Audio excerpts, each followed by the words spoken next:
Welcome student.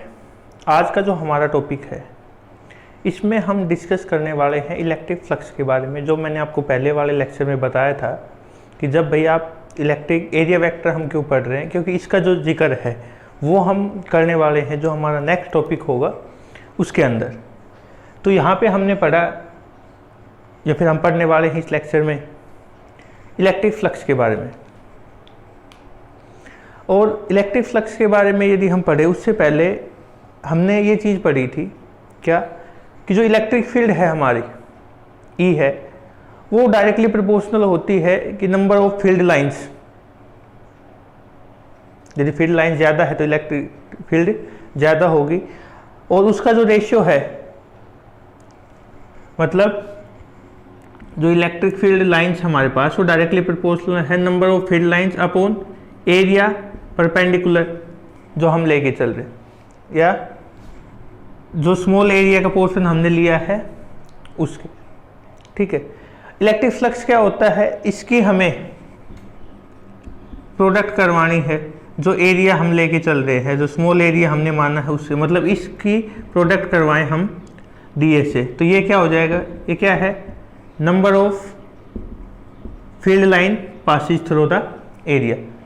मतलब E dot D S जो phi हमारा ये किसके इक्वल है, ई डॉट डी एस, और ये किसके डायरेक्टली प्रोपोर्शनल है भाई, नंबर ऑफ फील्ड लाइंस जो वहां से पास हो रही है। डायरेक्टली प्रोपोर्शनल क्यों कहा गया, क्योंकि यहां से क्या भाई इतनी ही, वो तो डिपेंड करता है ना, आप कितनी भी नंबर ऑफ लाइंस हम वहां से पास करवा सकते हैं, या फिर आपने कई, यदि हम टोटल की टर्म में बोले इसको कि total number of field lines passes through the area, वो भी सही है, या फिर डायरेक्टली प्रोपोर्शनल है number of lines passing through.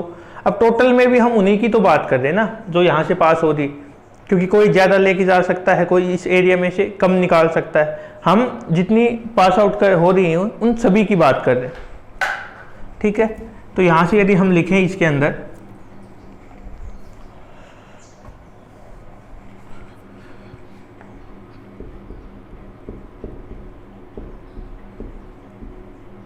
Electric flux over an area may be defined as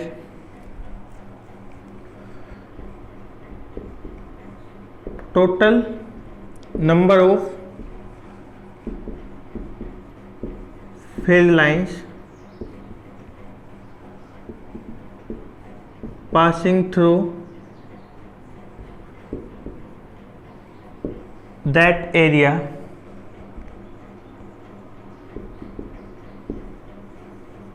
is called electric flux.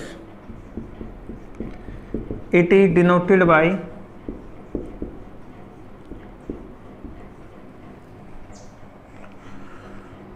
phi e and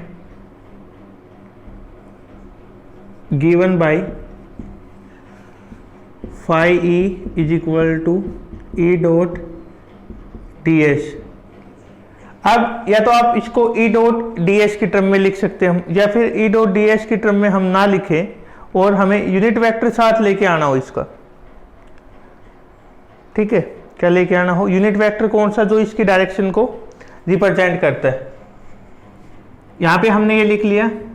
अब इसको हम क्या लिख सकते हैं, e dot D S cos theta N unit vector. ठीक है, या फिर आप इससे भी हम काम चला सकते हैं। ठीक है, अब यहाँ पे जो एरिया हमने लिया है, एरिया वेक्टर ही लिया है, सीधी सी बात है भाई, वेक्टर का सिंबल भी आपको दिख रहा है, वेक्टर हमने लिया है। ये फॉर्मूला होता है हमारे पास किसका, इलेक्ट्रिक फ्लक्स का। ये भी हम यूज कर लेते हैं। अब एरिया, यदि आपसे कोई पूछे इलेक्ट्रिक फ्लक्स कैसी क्वांटिटी, भाई यहाँ पे स्मॉल एरिया हमने लिया है तो आप इसको d5 लेके चलो कि इलेक्ट्रिक फ्लक्स कैसी क्वांटिटी है भाई, ये एक स्केलर क्वांटिटी कैसी क्वांटिटी है, एक स्केलर क्वांटिटी है। और साइड में आप इसमें ये हम बता सकते हैं क्या कि ds है वो n डॉट ds के इक्वल। ये हमने पहले वाले वैसे टॉपिक में बता दिया था, लेकिन फिर भी हम यहाँ पे लिख सकते हैं। अब ये हमने किसके लिए निकाला है, इसके लिए निकाला है, ठीक है। इसके बारे में यदि हम लिखे,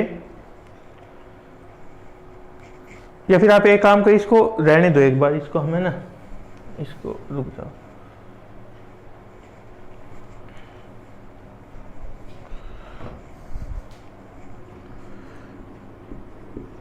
let us consider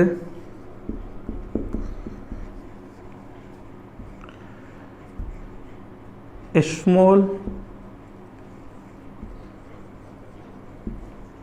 area vector ds is equal to ds हमने मानना है जिसकी वैल्यू इसके इक्वल है भाई, ठीक है। इलेक्ट्रिक फ्लक्स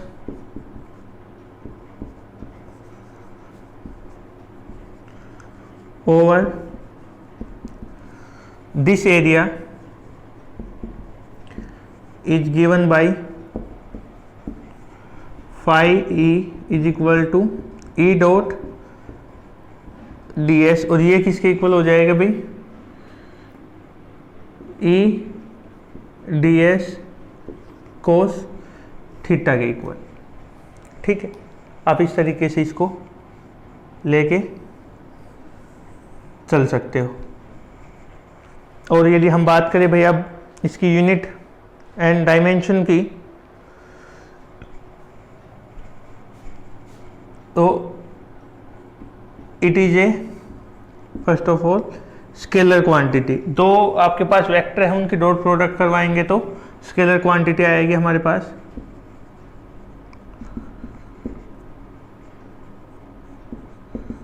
क्वांटिटी और SI यूनिट यदि हम बात करें तो फाई इज इक्वल टू किसके है, ई डॉट ई ds के,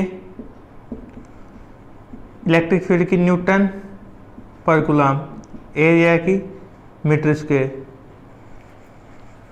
तो क्या हो जाएगी भाई, न्यूटन मीटर स्क्वायर पर कूलम, क्या हो जाएगी इसकी ऐसे यूनिट, न्यूटन मीटर स्क्वायर पर कूलम। और यदि डायमेंशन फॉर्मूले की हम बात करें, डायमेंशन फॉर्मूले पे आए तो E और ds, E का हमने पिछले वाले में फाइंड आउट किया था, जब क्या होता है भाई इलेक्ट्रिक फील्ड इंटेंसिटी का m l t minus 3 a minus 1, और इसका क्या हो जाएगा एरिया का l स्क्वायर। तो इसका क्या आएगा भाई, m l3 t minus 3 a minus 1। ये हमारे पास किसकी वैल्यू आ गई है, इसके डायमेंशन फॉर्मूले की, ठीक है।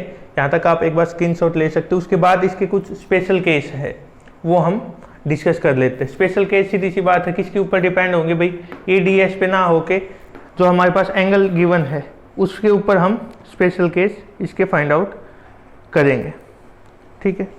देखिए तो कर लिया होगा नोट डाउन आप लोगों ने, स्क्रीनशॉट लेके आप कर लिया करो इसको।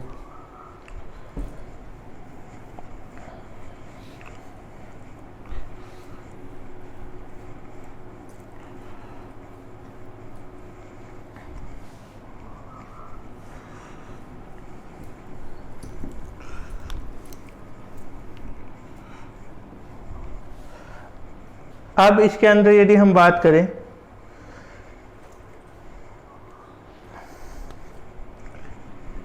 E is equal to phi is equal to E D S cos theta. जो एरिया है और इलेक्ट्रिक फील्ड है इसके बीच में जो एंगल है हम उसको लेके चल रहे हैं, ठीक है। अब ये थीटा क्या है भाई, जो एंगल हम बात कर रहे हैं, इस पहले ही बताना था हालांकि इसको, कि जो थीटा है, जो एंगल क्रिएट हो रहा है एरिया वेक्टर और जो इलेक्ट्रिक फील्ड है हमारी ई, उन दोनों के बीच में जो एंगल है उसकी हम बात कर रहे हैं। तो शुरू में हमने क्या ले लिया कि theta is equal to 90 degree. कितना मान लिया, थीटा है वो 90 डिग्री। अब थीटा 90 डिग्री होने का मतलब क्या है भाई, कि सपोज करो हमारे पास ये एरिया है, ये एरिया ऐसे है, ये एरिया वेक्टर की जो डायरेक्शन है वो, अब इसकी जो डायरेक्शन है यहां से देखिए आप, और ई दोनों क्या है होगी, ई भी इसी डायरेक्शन में है, एरिया वेक्टर भी इसी, दोनों क्या होंगे, पैरेलल हो जाएंगे। ई पैरेलल टू ds, और फाई ई की वैल्यू निकालेंगे कोस 90 पे कितनी होती है 0, तो ये क्या हो जाएगी भाई मिनिमम वैल्यू, और कितनी होगी वो 0।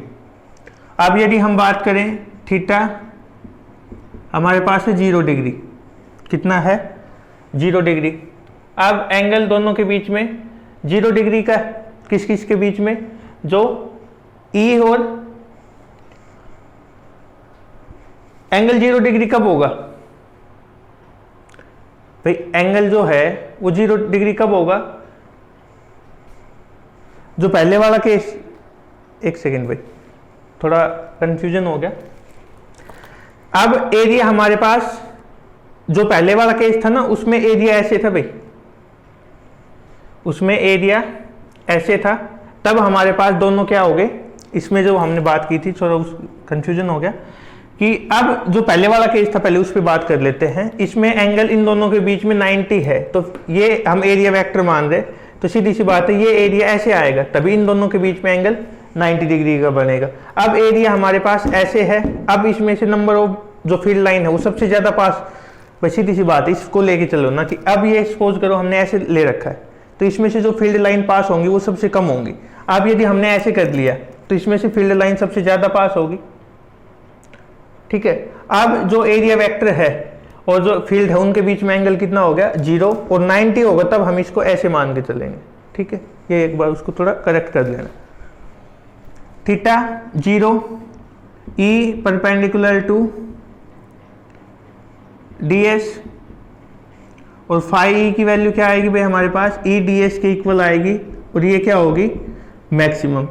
अब यदि हमारे पास थीटा है उसकी वैल्यू 90 से कम है, ये फर्स्ट केस हो गया, ये सेकंड, और ये क्या हो गया थर्ड, कि थीटा है उसकी वैल्यू क्या है लेस देन 90, तो कोस की जो वैल्यू है वो पॉजिटिव होती, कैसी होती है पॉजिटिव फॉर एक्यूट एंगल, ठीक है।